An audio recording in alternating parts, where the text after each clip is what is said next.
please hit that subscribe button. Hey everybody, better suited to win the Stanley Cup this season. If you are new to the channel, Washington Capitals, the Boston Bruins. Locked on and he scored! And we're live.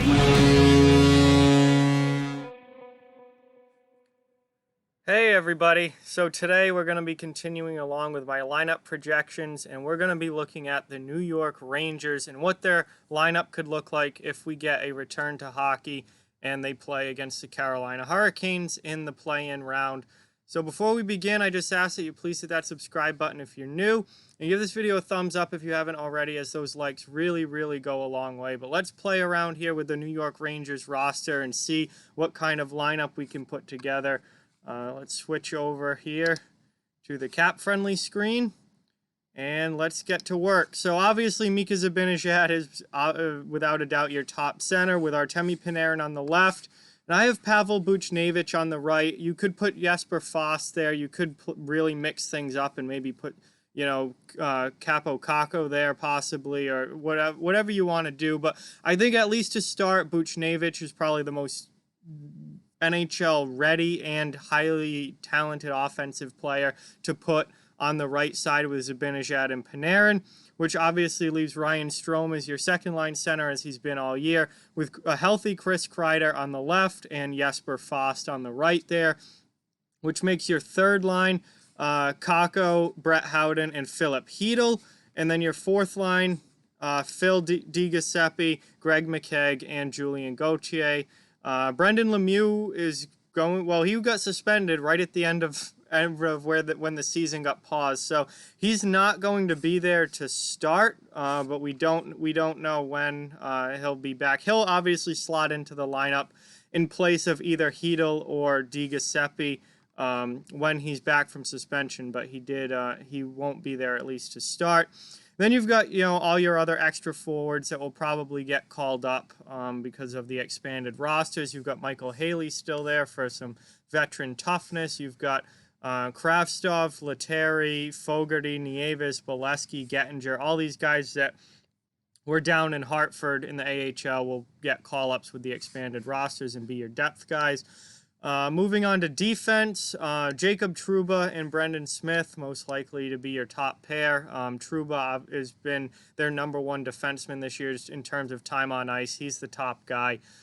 He's played with Smith a lot this year. They could, if they wanted to, maybe put Stahl with Trouba, and that would be a more kind of shutdown defensive pairing, but I think they're probably going to keep it with what they did for most of the season. So Trouba with Smith, DeAngelo with Stahl, and then the very most consistent pair that we've seen this year is Adam Fox and Ryan Lindgren, and they've played together pretty much all season, and they've played very well together. So I have them as the third pair technically, although with these D pairs, I really don't think there's a real first pair, second pair, third pair.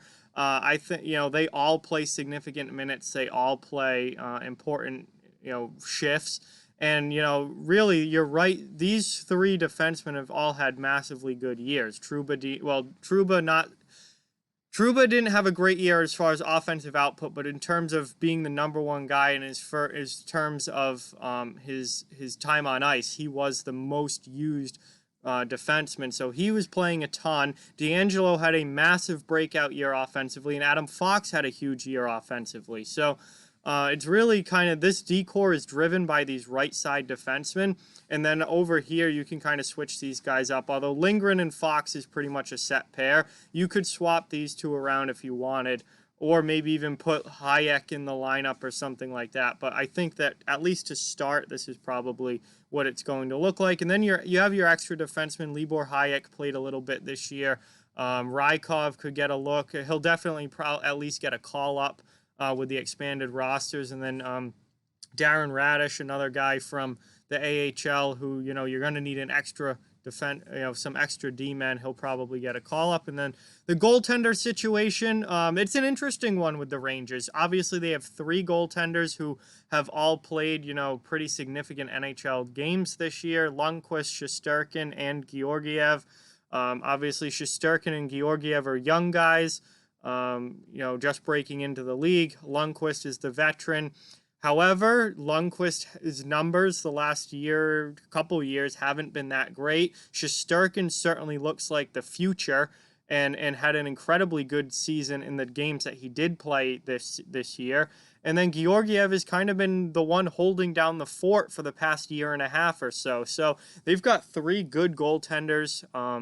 It's going to be interesting to see who plays. You know, do they go with Lundqvist because it's probably his last chance at a playoff run, at a cup? It's his last chance probably to start with this team, I would think, given how good these other two have been.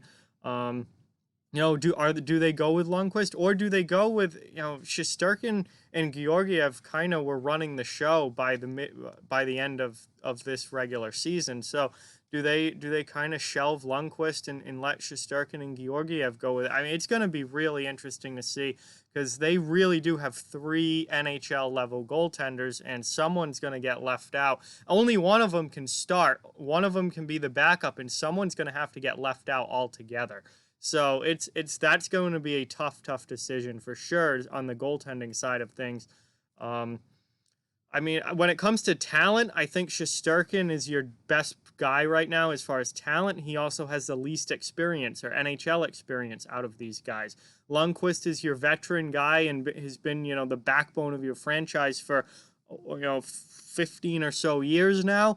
But he's older and not playing at the same level that he once was. And then you have Georgiev, who, like I said, has been good and has been kind of holding down the fort for the last year plus. So, man, I'm glad that I'm not David Quinn and have to make that decision. But it's going to be interesting to see who starts for the Rangers. But overall, I think this lineup is pretty not completely set. Obviously, you can change some things as far as who's on the wings and whatnot. But I think for the most part, compared to other lineups where things are a lot more fluid, like, say, Carolina or Montreal that we've looked at, this lineup is pretty well, I think, what you see is what you get. I think, obviously I said you could maybe put Fost up there with Zibanejad and Panarin and put Buchnevich with Strome and Kreider. You definitely could do that, but I think as far as offensive output goes, Buchnevich is the biggest talent on that right side. When Lemieux comes back, I would say DiGiuseppe probably just gets dropped out of the lineup, and Lemieux goes on your fourth line on the left wing. But like I said, he picked up a suspension at the end of the year, so he's going to be out at least to start. Chytil is most likely going to get put in that lineup on the third line. I can't see Bolesky going in ahead of him. I definitely don't see Gettinger going in ahead of him. Your fourth line, your center spot has pretty much been McKegg, Howden on the third line. I think they're going to stick with that. And Gauthier, since coming over from Carolina, has actually, been pretty good for them. And he's a guy that was struggling to get into the Hurricanes lineup. He was one of those fringe AHL, NHL guys.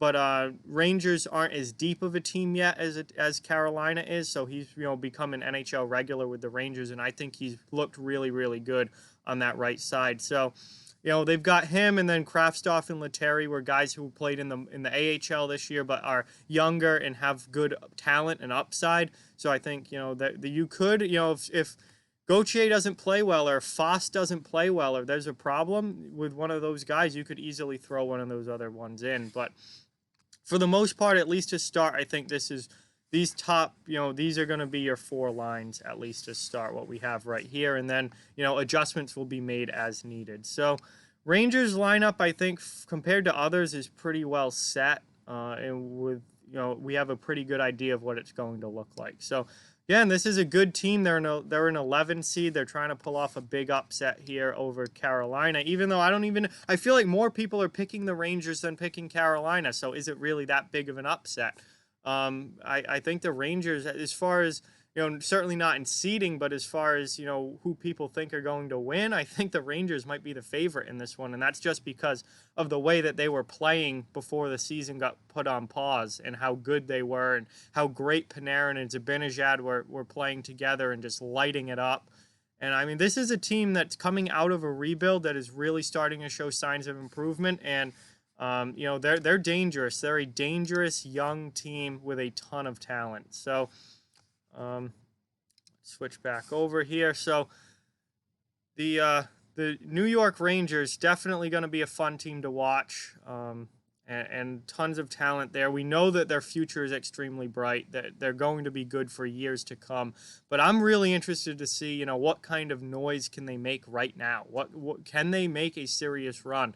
Or is it, a little too early still for them, and they need a couple more pieces, maybe a little bit more depth, another defenseman maybe, maybe someone, a solid top four left shot defenseman. They really have that right side with Trouba, D'Angelo, and Fox locked down, but I think they might need another top four guy for the left side.